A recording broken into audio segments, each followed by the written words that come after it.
You're very welcome back. So, I think we have a good grasp now of what Los and his family are up against.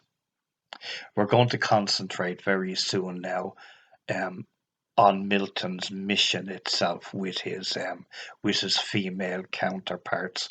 But before we get into this, we're going to be given such a contrast where Blake describes the unity and the harmony of the world of birds and plants, and how in the end he brings it to a crescendo in the end by describing how it can bring about love in man. And then right in the next sentence then he begins to tell us how bitterly he feels about how the love between man and woman has been broken and turned into, and as the two are now independent of each other, there's no unity and there's disharmony, and of course because of that there's discord. And I think you would be quite astonished at the difference, the contrast between these two ideas, all in the same reading. So, being a city boy and not knowing much about, say, bird song, that sort of thing, I'm going to put in links to YouTube videos about how the lark and how the nightingale sound. It's quite interesting. So we'll begin the reading. In Los's halls continual labouring in the furnaces of Golgonooza. Arc howls on the Atlantic.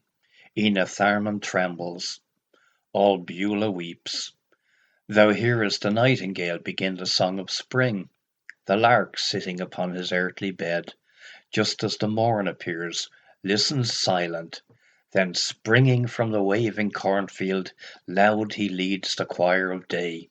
Trill, trill, trill, trill, mounting upon the wings of light into the great expanse, re-echoing against the lovely blue and shining heavenly shell.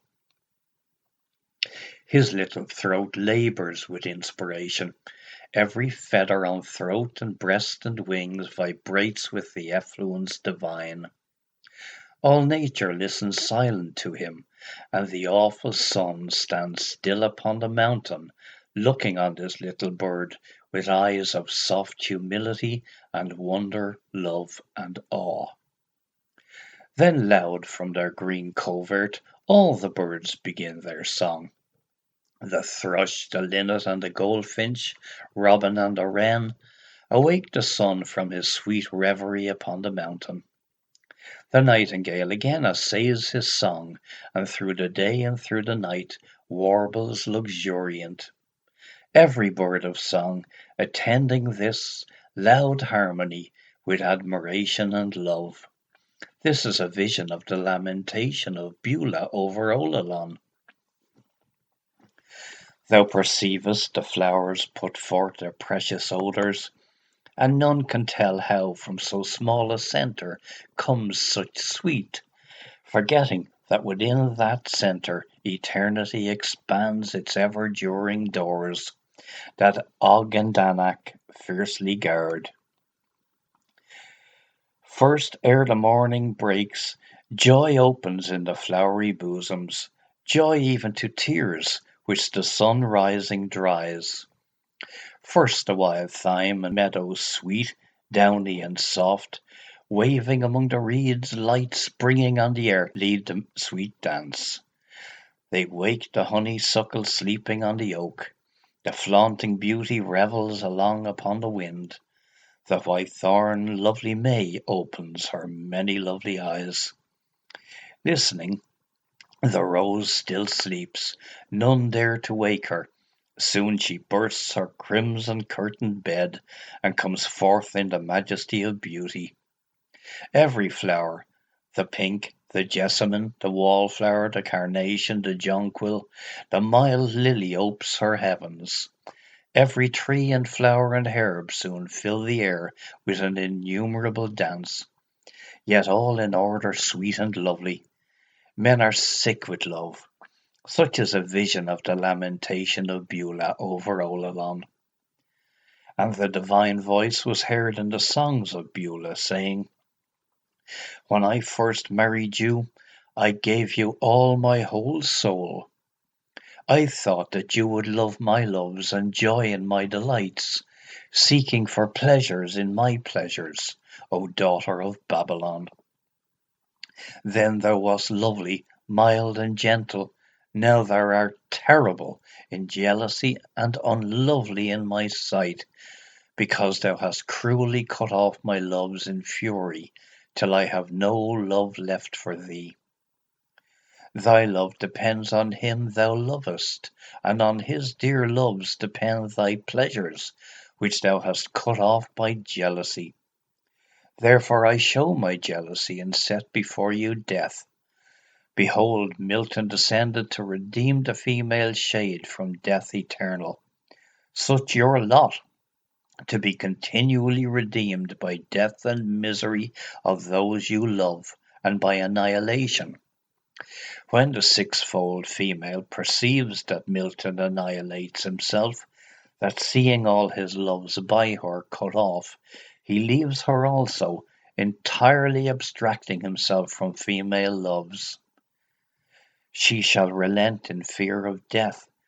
She shall begin to give her maidens to her husband, delighting in his delight, and then alone begins the happy female joy, as it is done in Beulah. And thou, O virgin Babylon, mother of whoredoms, shall bring Jerusalem in thine arms in the night watches, and no longer turning her a wandering harlot in the streets, shall give her into the arms of God, your Lord and husband. Such are the songs of Beulah in the lamentations of Ollalon. What a reading. And I think in a way I've got to a point where I've met my Waterloo, so to speak. Such a delightful and yet at the same time puzzling piece of the poem. Now, for the sake of time, I won't say too much about this classic notion of the four different ways of looking at things, right? And definitely, like a first way would be just a literal reading of the text, and in doing that, I mean, we can enjoy the beauty of it at the start, and then the oh gosh, the bleakness at the end. So, but going on then to a second meaning, the allegorical meaning, I think there, right at that point, I'm troubled. And this is where we would try to see the greater meaning, right? Before I forget, the third and fourth ways of looking at the text would be kind of finding the moral in it would be the third, and then the fourth would be how to raise yourself up towards a more spiritual condition from what you've learned. But on the allegorical level, right away, how am I going to move this thing forward? What's going on in this case where